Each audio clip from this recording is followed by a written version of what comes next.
Chapter 1 A Long Walk Home by Jason Becerra From Chicken Soup for the Teenage Soul. I grew up in the south of Spain in a little community called Estepona. I was 16 when one morning my father told me I could drive him into a remote village called Mias, about 18 miles away, on the condition that I take the car in to be serviced at the nearby garage. Having just learned to drive and hardly ever having the opportunity to use the car, I readily accepted. I drove that into Mias and promised to pick him up at 4 p.m. Then drove to a nearby garage and dropped off the car.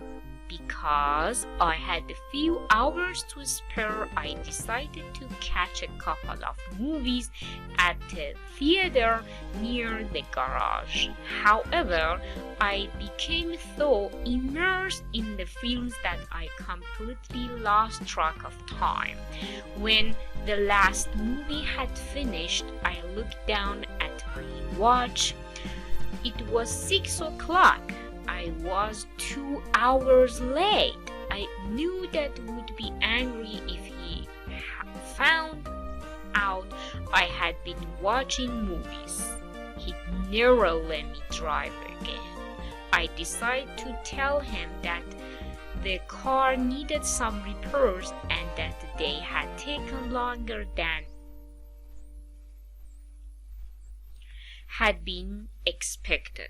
I drove up to the place where we had planned to meet and saw Dad waiting patiently on the corner. I apologized for being late and told him that I'd come as quickly as I could. But the car had needed some major repairs.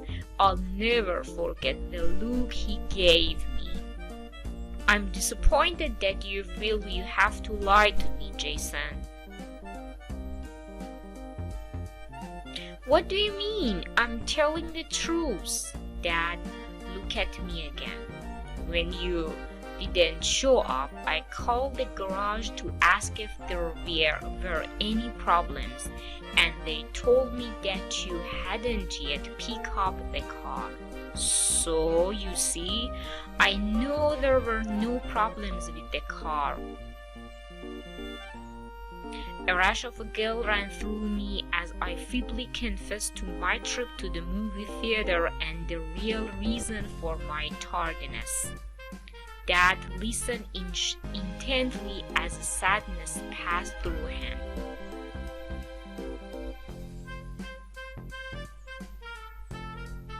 I'm angry, not with you, but with myself. You see, I realize that I have failed as a father.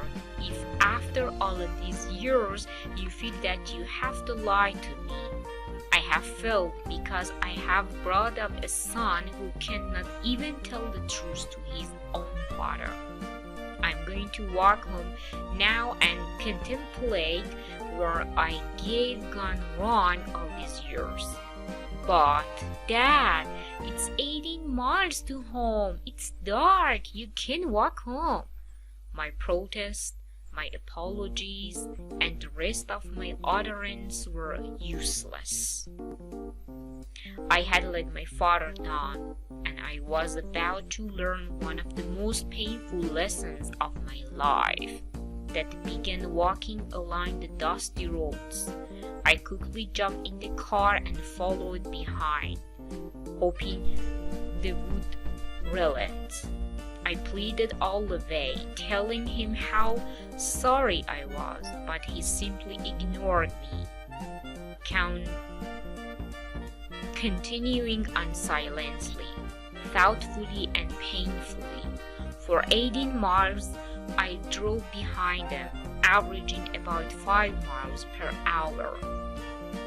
Seeing my father in so much physical and emotional pain was the most distressing and painful experience that I have ever faced. However, it was also the most successful lesson. I have never lied.